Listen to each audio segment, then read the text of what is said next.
Feachna bliana 2009 tu go cuire de virtual áfhlasaithe agus fear camera teacht go Inisheer le mí a chaán. Ní raibh mar aimime acu ach an tileán a shiúlcha le lá sa chias gorach gan áit hain agus muintir na háite a bhaimar. Fi rud amháin socríthe rih ré. Go mbeadh an deis an sa tríú seachtain go ibre a chur láthair do grúp cuairteoirí. Thug siad suntas de cheanháilí cluiche an Ileán ó luas a landá siad. Ní thunan go ddíreach an déanamh atá aon dá cheanna.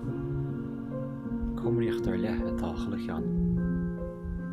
Ó chuaigh seach an ráirc acu na bailí seo. Agus behan siad go raibh scéal muintir na háite seo sa gcóir amach agus iad a breanúir. Bartí siad go dóidí se mála hain úsáid mar heit na chuir láir. Ní éascan rud é ag an nóbhí seach ceannach seo ó gáil a gceart. Thola chluch cothram ina heanmad hain. Sa déine achar sin na seanna bháistrí a bhí siad, agus héad sé géadíocht sa chéile. Trealamh san cheapa a bhíonn sa lámhchleasaithe na linne seo go hiondú. Bhí rodí gin tá silicón, funsaí gin tá polypropylene agus mar sin bhí. Tá ráha mhór airí monoraithe ar fáil. Bhfuil an crochtar agus an machchan atanta socríthe le bheith go maithan ar sin na láimhseáil le chleasaíochta. Bhíonn siad crin, éadrom agus língach. Bacchus den virtual áfhlasaithe seo, go mbeadh sé súil mar thuachláin ó bhailir ar fad go chralamh a chur san áireamh. Cé go mbeadh na clucha garbha seo amslí go mála úsáid ó híomh na technícaithe, ní míonach ar leithanta mar sin hain mar ábhar le léir ailíonta.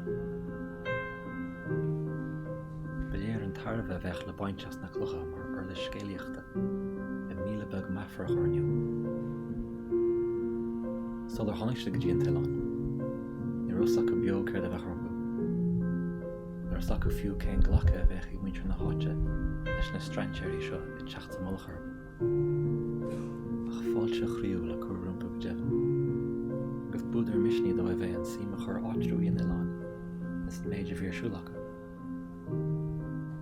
Thug siad ceartan na lámhchleasaíochta na scoil na áitiúla. Agus ba mhór acu an dea atmosfér a chuí na múntreoirí agus le daltaí ar éin le na nearcha oscailte. Casú anna éagslecht páirsantacht iarb, agus bhí neart córátí spragúla an sa fum go málastíhe.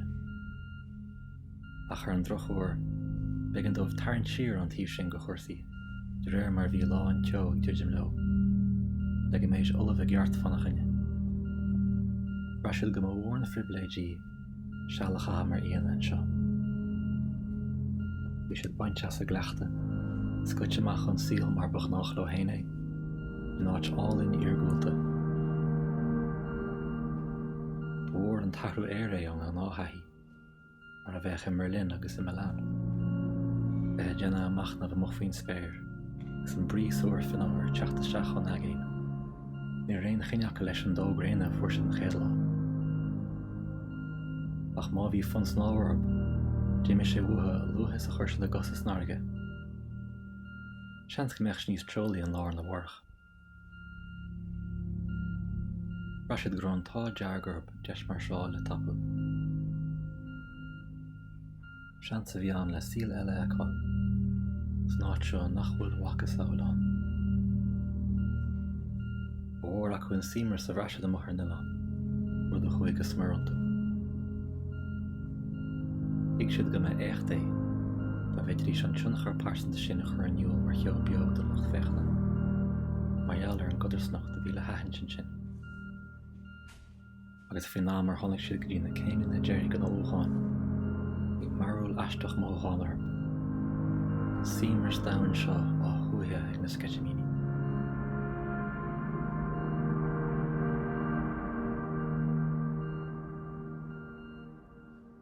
Drám idirnáisiúnta bhí ag teacht mar lucht fechna. Iad a le tací le chéile le cóhála i bhaile, maidir le cur láthir na dábhailí na finéir. Bhí pléán ina dhé mar eall ar an sihir, agus na cúnaisí speisialta bhí go leis. Ní dhéití a haú go mecha lehéid an a rí seáte an eile. Mar eall go raibh baint chud lú sin ag an ócáid leis an suíomh féin. Mar sin féin bhí go leor fólamta ag na tabhair seo faoin gcurthaige Hastings, le saothar crochach a orbairt a ggóthaíochs adúin. Sé sin ghlacla na bhuileás do chóir le haigna oscailte. Agus ní dhéanann siad dearmad go deo ar an dríocht do chur an áite orb.